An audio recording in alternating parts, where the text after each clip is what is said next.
What is going on, folks? Welcome to another of Small Business Tools. And we love helping small business owners, which, if you're a subscriber to our YouTube channel, you'd know we've got nearly 50,000 business owners, IT managers, IT leaders, and technology enthusiasts subscribe to the channel, which is awesome. So if you're part of our community, thanks for being here.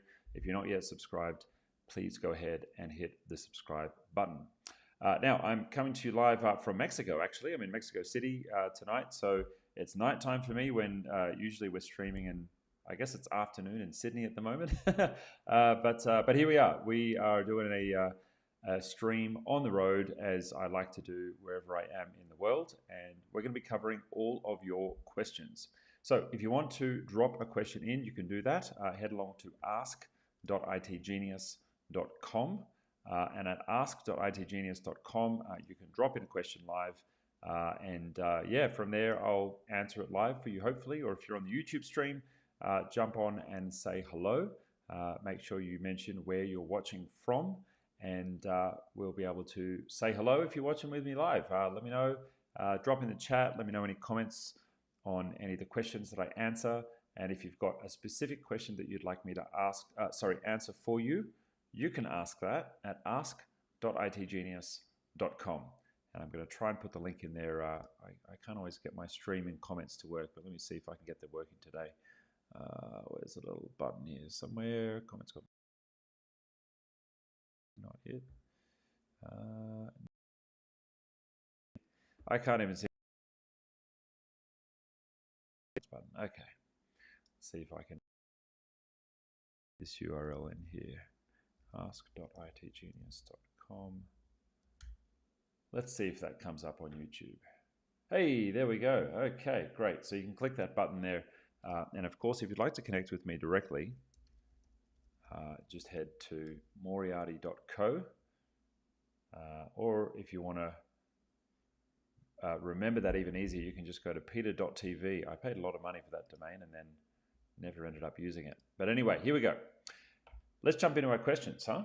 So Anonymous asks, I just bought a Chromebook to study for my CCNA, which is a network engineering certification. And I can't even download the flashcard app my instructor recommended or Packet Tracer. I think I want to install Linux and get maybe get rid of the Chromebook OS. Do you think that's a good idea? Okay. So if you're doing any kind of heavy duty network engineering, Chrome is maybe not the right operating system for you. You can certainly, excuse me, let's try that again.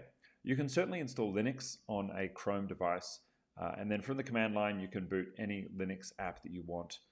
You've got a few choices in environments there, I think, and it effectively gives you all the freedom of a Linux machine for you to install whatever apps that you want. But number one, you've got to be a bit geeky to do that, or at least have some time to follow instructions online. And number two, it kind of defeats the purpose of having a Chromebook or a Chromebox, because if you're not using Chrome OS and you're instead using Linux, I kind of got to ask, what's the point? Now, if you're booting into Chrome because you like the security of Chrome and you just want to use Linux for like one app, sure, fair enough. That probably makes sense. But if you are going to be working in Linux apps all day long and you want the flexibility of Linux OS, then probably just flash your machine with Linux, or buy an alternative machine and put Linux on it.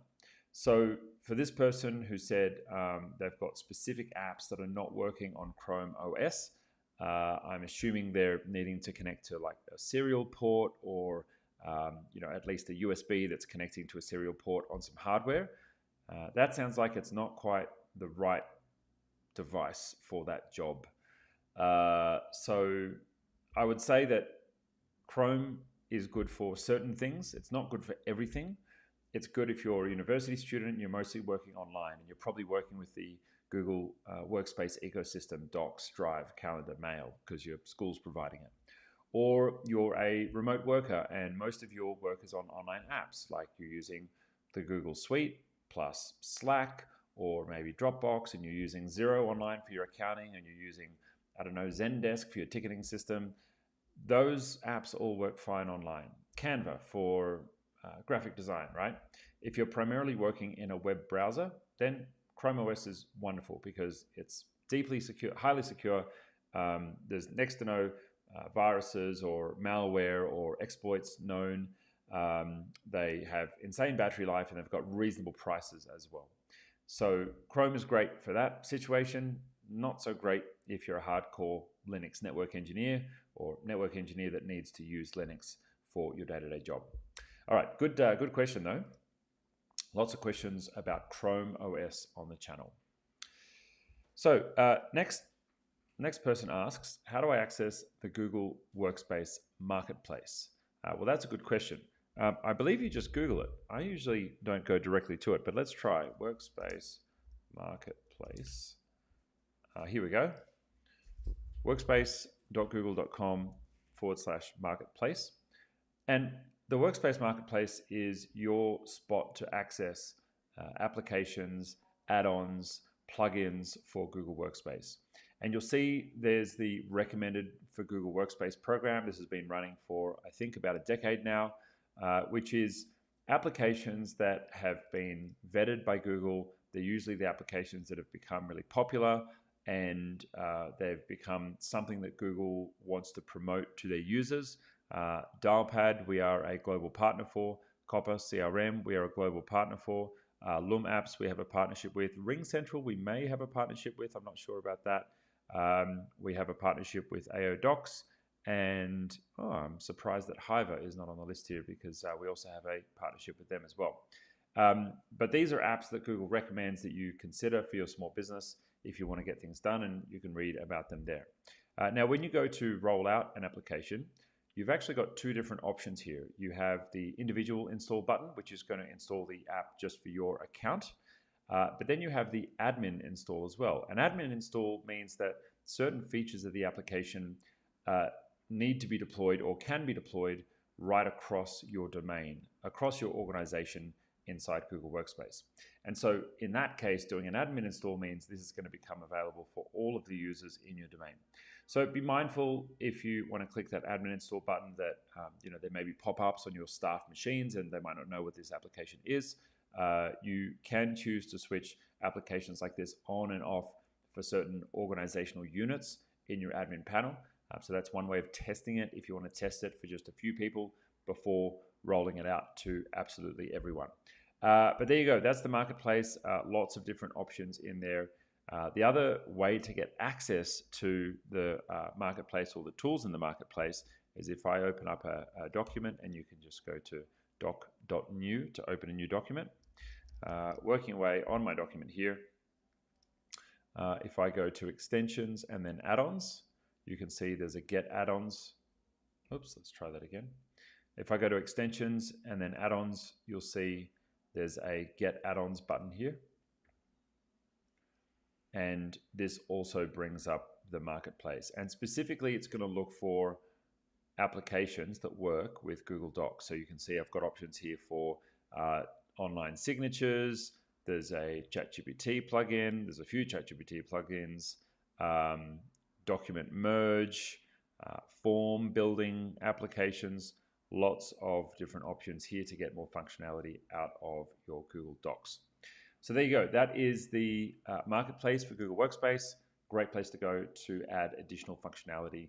And let me know what your favorite tools are. Drop it down in the comments below. I'd love to know what are your favorite add-ons for Google Workspace. I've got to say, we use Dialpad every day in our business, calling our customers, receiving calls from our customers on our IT help desk. That's absolutely critical for us.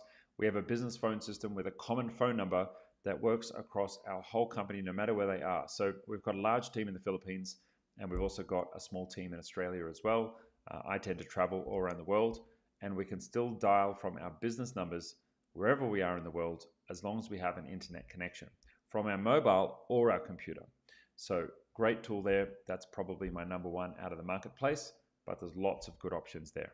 All right, let's go ahead and move on to our next question.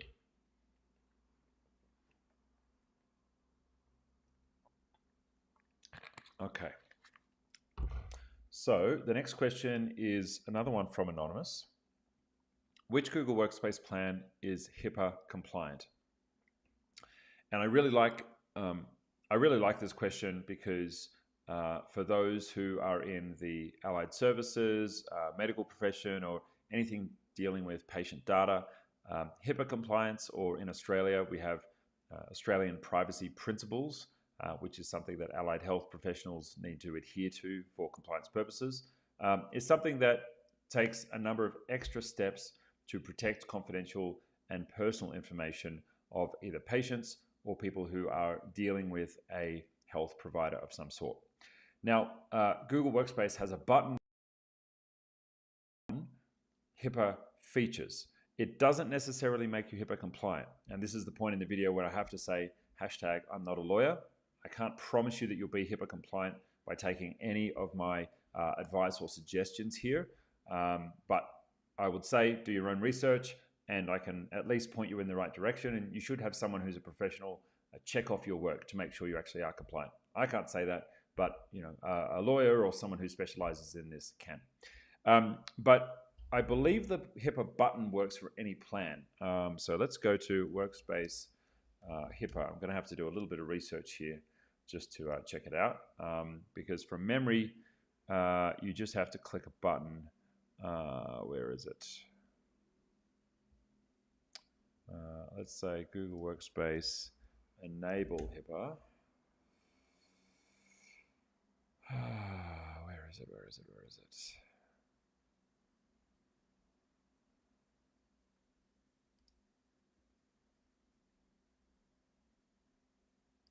Google Workspace, HIPAA included functionality. Let's see if I can find it. Okay, so,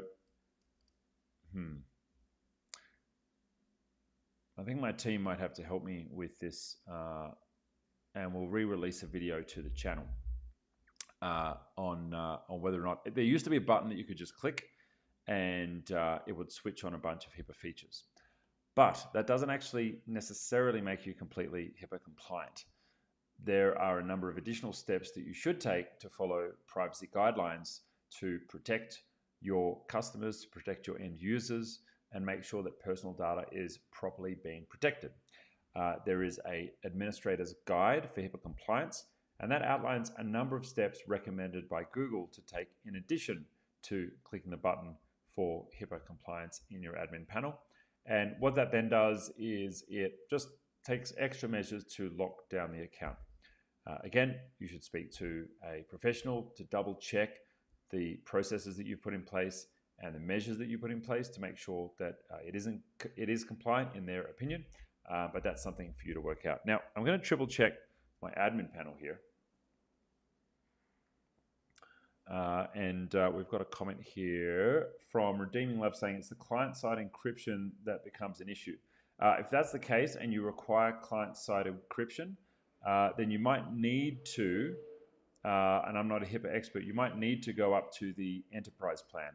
I know that at least in Australia with Australian privacy principles, the best way to achieve compliance or to show that reasonable steps have been taken for compliance is to use the encryption features, additional security features that are available on the enterprise plans, like data loss prevention to protect someone's Medicare or social security number going in an email or going in a chat message somewhere in plain text. I'm going to go ahead and search my admin panel for HIPAA here and see if it... I don't think there is. HIPAA Business Associate Addendum. I wonder if Google have changed how this actually happens and we need to do it through an account manager. All right, I'm going to leave that question, but I'm sure my team will help me with research on that. Or if you're on the stream or on the chat, let us know what you know about this. Commenter Redeeming Love is saying Enterprise Plus. Yeah, that makes sense. $30 a month, but worth it for the extra coverage. Yeah, well, I mean, if you've got to be compliant, you've got to be compliant. That's, it might be a little bit annoying to pay the extra fee, but if that's what's required, it's probably better than maintaining, or it's probably more cost effective than maintaining your own enterprise servers and, enterprise infrastructure for that compliance. And the support and maintenance and staffing that goes with that is going to get prohibitively expensive pretty quickly. Okay. Good question there. Thank you, Anonymous. All right. So next question, can I have Google Workspace with GoDaddy domain? Absolutely, yes. I won't go into detail on this one, but it doesn't matter where your domain name is registered. If you want to learn a bit more about domain names, DNS, web hosting, how they all work and talk to each other, you can go and watch probably one of the first videos I ever uploaded to my channel here over 10 years ago. If you go to the oldest channels there, where is it? Here we go. Explanation of domains, DNS, and web hosting. That's a 10-year-old video, one of our most popular ones, which is pretty funny. And it's a different version of me, but that's a good explainer of DNS, domain names, hosting, and how all that works in as much as possible layman's terms. But yes, you can register your domain name anywhere you want, and you can host your DNS, which is your settings for your domain name. You can host them wherever you want. There are three distinct services. Number one is domain name registration. Number two is your DNS hosting. And number three is your email hosting, which is Google Workspace. Okay, but they're all standard systems, so it doesn't matter where you register it, you can get it working. Anonymous asks, how many hours should I wait to see my Google Meet recordings in my Google Drive? That's dependent on how long your meeting was. Typically, if a meeting was about an hour long, I see the recordings come through in about,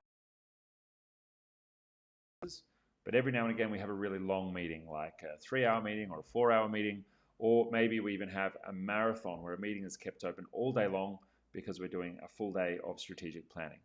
That can take a number of hours for that video to process, render, and be placed in your Google Drive, but you'll always receive an email notification into your inbox each time you have a meeting recorded and the render is finished.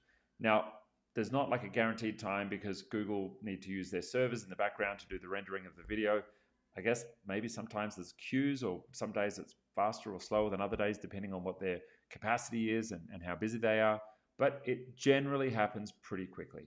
And so one of the things that I really like about it is when you have a meeting that has been recorded, it's actually going to be put onto your calendar as a link, basically. So if I open up my calendar here, go to today. I know the team had a huddle without me. I can go ahead and click on to the huddle event, and you'll see here any recordings from the event just automatically get added to the event after it's been concluded and the video has been finished and rendered. So that's an easy way to get access to the past recordings of a meeting. Just make sure the meetings are actually on your calendar, and then you can go there and check them out easily. Okay, great question though. You can always check your email as well. That's the other place to go ahead and look for it. All right, another basic question. Can Google Workspace host my website? The answer is kind of. Google have the ability to create a website within the Google Workspace ecosystem, and it's called Google Sites. Let me open that up and show you what that looks like. So if you go to, it used to be sites.google.com. I'm not sure if that's still the best URL, but let's check that. Yeah, wonderful. Okay, so if you head to sites.google.com, you'll see here I've got a number of different sites that I've created. A lot of these are templates and testing sites, but I can click the blank site button and it's going to open up a new site for me. I've also got a number of templates here. And when you create a site, you can choose whether that's an internal site only, like an intranet, or if you want to publish that to the web and make it public to the internet. Now, I would only recommend you use Google Sites for your business website if you have zero budget, if you're a startup and you just need to get something out the door without the complication of building a site on WordPress or Wix or Squarespace or something else. It's very rudimentary. I don't think it looks really professional, but if you don't have anything right now and that's your first step to getting a website, sure, that might be a great way of doing it. My strong recommendation is if you're a serious business, you would want to be using WordPress, Squarespace or Wix, or any of the other online website builders, creating a website there, and then you point your domain name to that website host, and hey presto, your site starts working. Now, can that website be hosted within Google Workspace? No. Google Workspace doesn't host WordPress sites. It doesn't host any third-party websites. It will let you create a Google site, which is, in a way helping you facilitate getting a site made, but it doesn't host website software for you. So if you want to use a website builder that's not Google Sites, you'll need to have another host to help you hosting that. Good question though, good question. All right, let's go to our next one.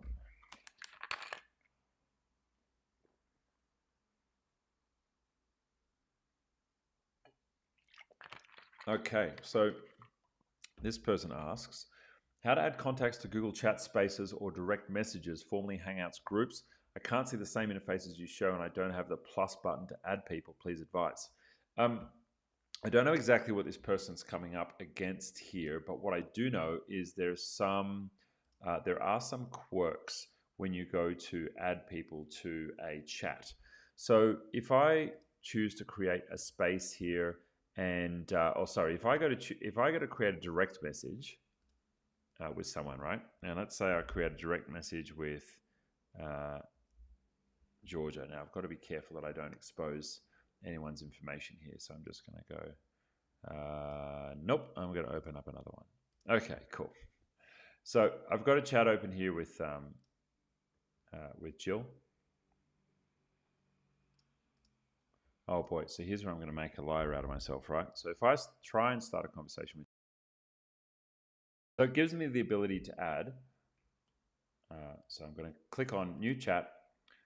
I'm going to start a conversation with Jill, and then I'm going to start adding some other people. So if I wanted to, I could add Georgia as well, and I can add Scott as well. Now these are all people within my company. If I attempt to add someone who's outside my company, it's not going to let me. And that's because you can't do a group chat room with people across different domain names. And you used to be able to do that with Hangouts. Now, bear with me because this is potentially going to get a bit confusing. You can create a space, which is effectively a chat room, and add multiple people from outside your company into that chat space. So if I instead create a space and I'll say chat room, importantly, I need to tick this button, allow external members to join, and then I create it. I can invite external users. So I'm going to add my internal team here, and then I'm going to add an external user. Now notice it's going to come up in yellow here and say this is an external user. I can click that button and then I can add. Now the external user is just going to send them an invitation to join. So they'll get an email and they can choose to join if they wish to join. So it's a small distinction. I can't add multiple people to a direct message chat if they're outside the domain, but I can set up a chat room and have pretty much as many people as I want from inside my business and outside of my business, as long as I tick that button and make it an external available chat. Now, let me go and I'm going to go and delete that room and get rid of that now. Now, this person has said they can't add contacts to Google Chat Spaces or direct messages. Well, that makes me curious if maybe there is a policy misconfiguration on the Google Workspace account, because I know that there are policy features that allow you to do certain lockdowns in Google Chat within Google Workspace. So let's head along to our admin panel. That's admin.google.com. And let's go and have a look at our chat settings and see if maybe there's something in there. Search in the admin panel. It's the quickest way. Okay, cool. So this is basically just switching chat on and off. That looks to be the only immediate option that we have there. Okay, cool. But it's taking me back to the main Google Chat. Okay, so we've got the option to manage spaces, smart features, history, history for spaces, auto deletion, chat file sharing, invitations. Can people send messages outside IT Genius in chats and spaces? On. Now, it's possible that the person that's having this problem has this switched to off. If they have external chats switched off, well, that would mean that they would not be able to initiate a new chat with someone outside the company. So that might be the thing that's holding them up. Let me see here. If internal, I don't see anything else that might restrict someone sharing internally. So to me, that looks like it's probably the only setting that might stop. Otherwise, maybe someone has the whole chat service switched off. I doubt that, because if they can actually like see the chat, they've probably got the chat service switched on. But anyway, that might be the issue there. Cool. That's a good question. Good challenge there. Okay. Good luck. Good luck with that one, Mr. or Miss Anonymous.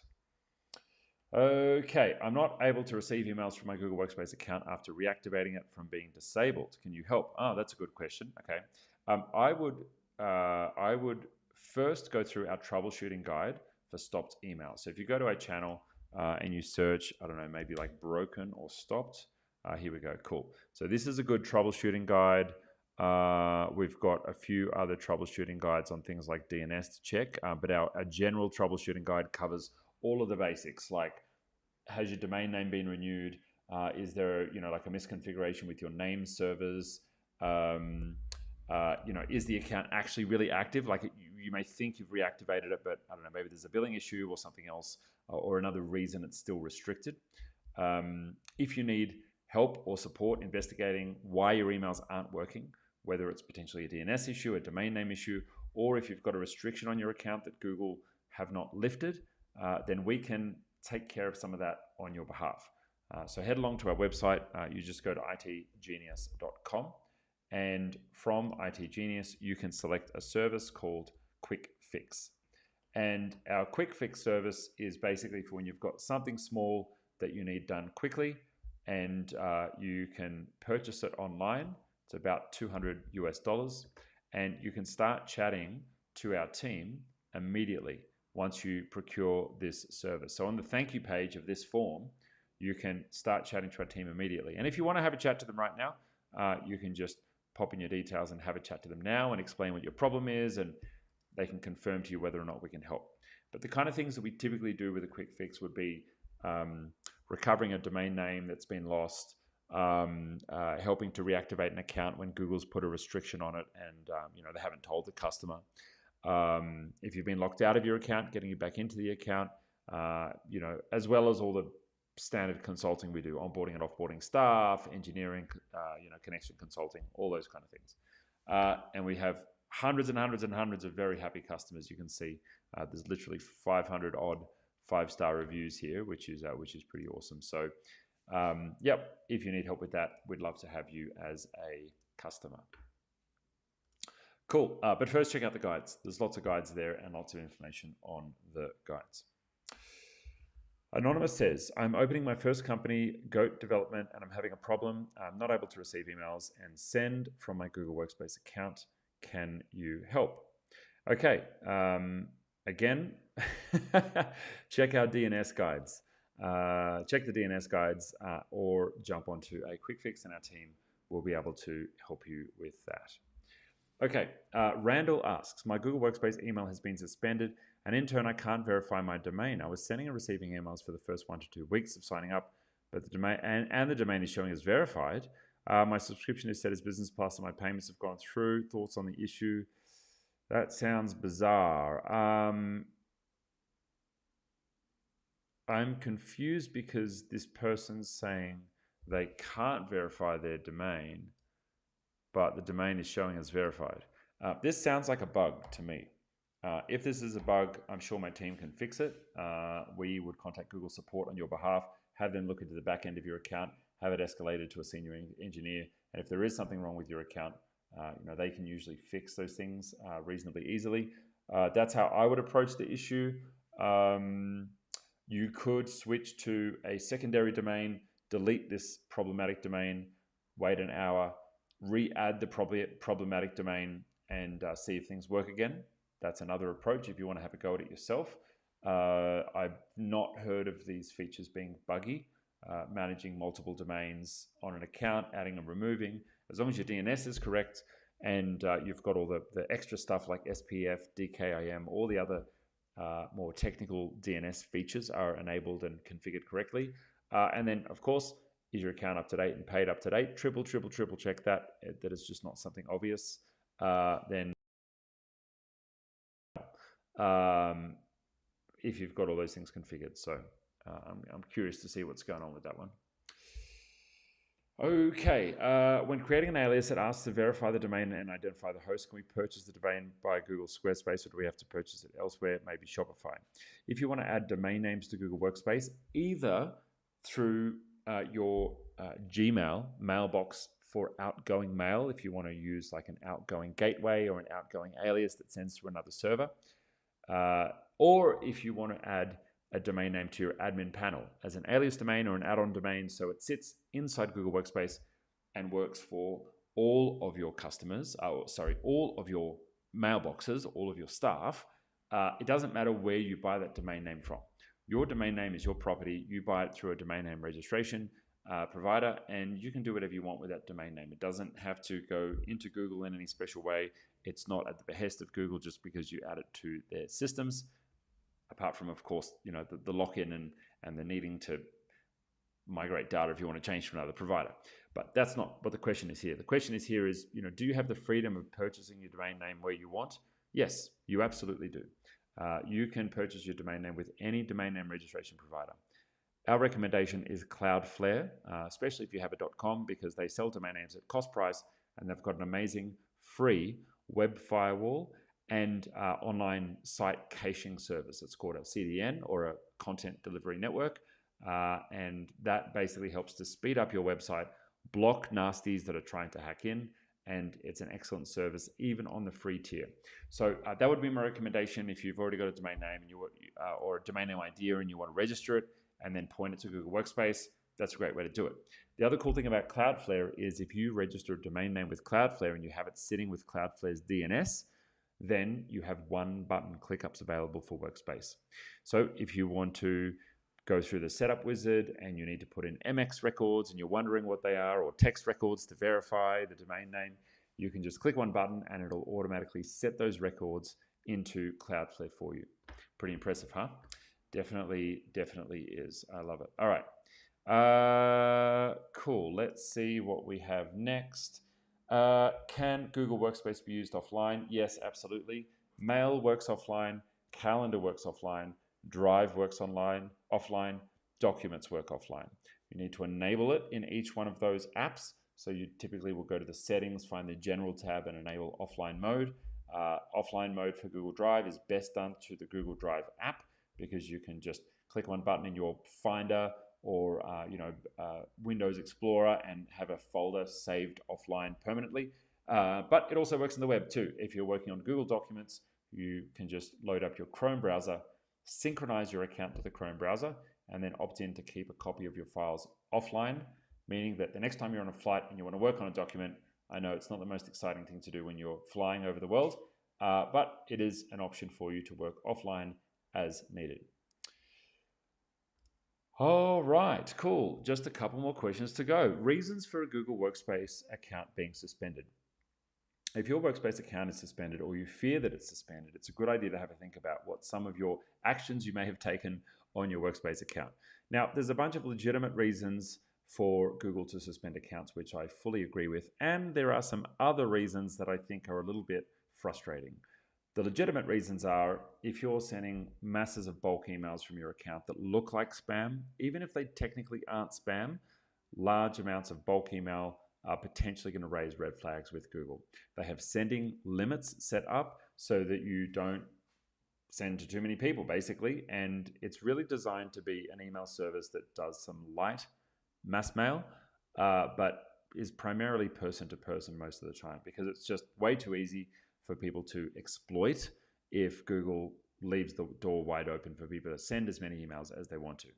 Now, what else might cause you to get an account suspended? If you've got explicit content, if Google thinks there's something illegal in there, if you don't pay your bill, why else would they suspend an account?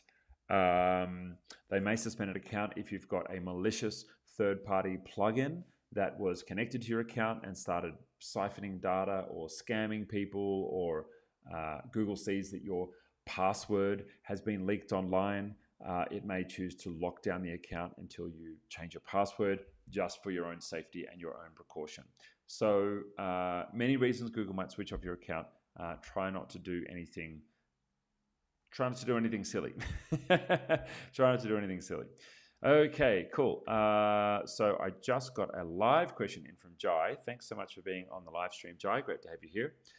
In Shared Drive, when I'm working with staff for separate projects, each project something to be shared but not estimate. For that, separately another folder has to be created outside the DRGS folder to restrict them. Folder management for 10 projects. Interesting. Okay.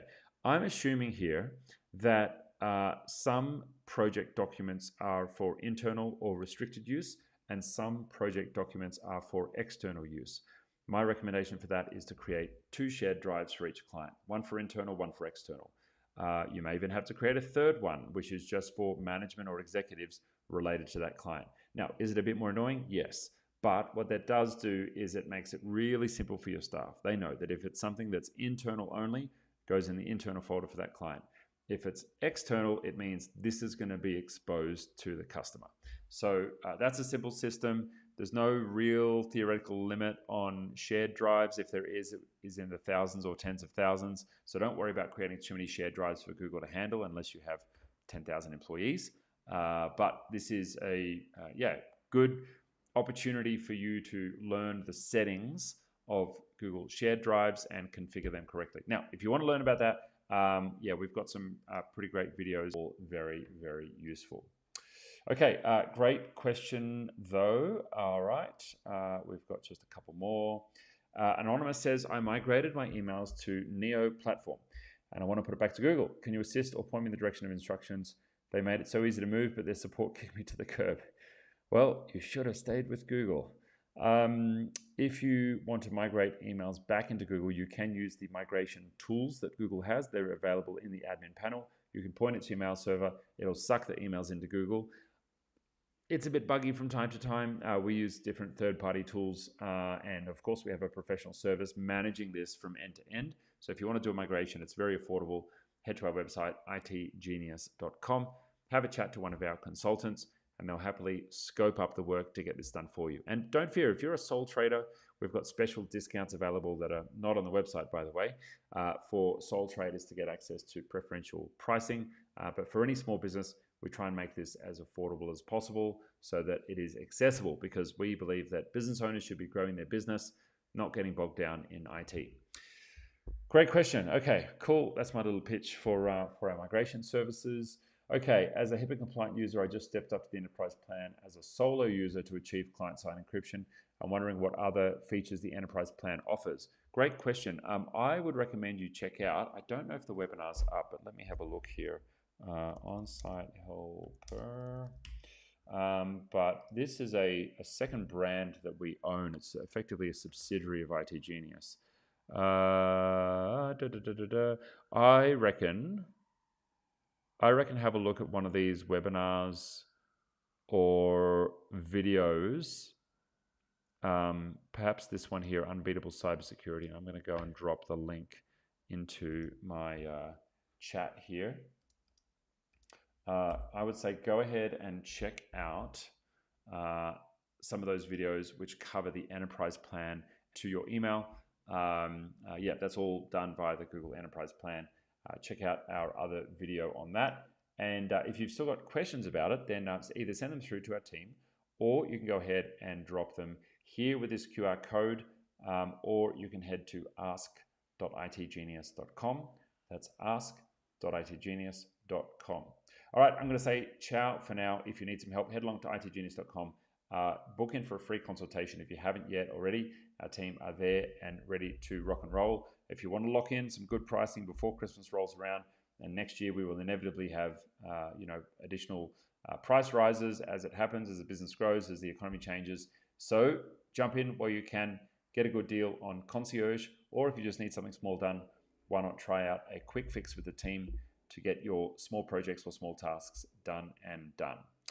Okay, cool. Happy holidays from Ali, our number one fan. You know, I think there's a gentleman in oh he's from Scandinavia somewhere. I think you're going to have to fight him for number one fan. But Ali, I'll definitely give you the crown for number one live stream fan because you're always here. Thanks so much for being here. Redeeming Love, another commenter here. Thanks so much for joining. I appreciate you guys being on the live. It's great to have you here. Always great to get your questions. It makes it more interesting for me. Yeah, remember, drop in a comment, say hello. When we put new videos out, if they're useful, please give them a thumbs up. Make sure you're subbed, and I will see you on the next one. Cheers.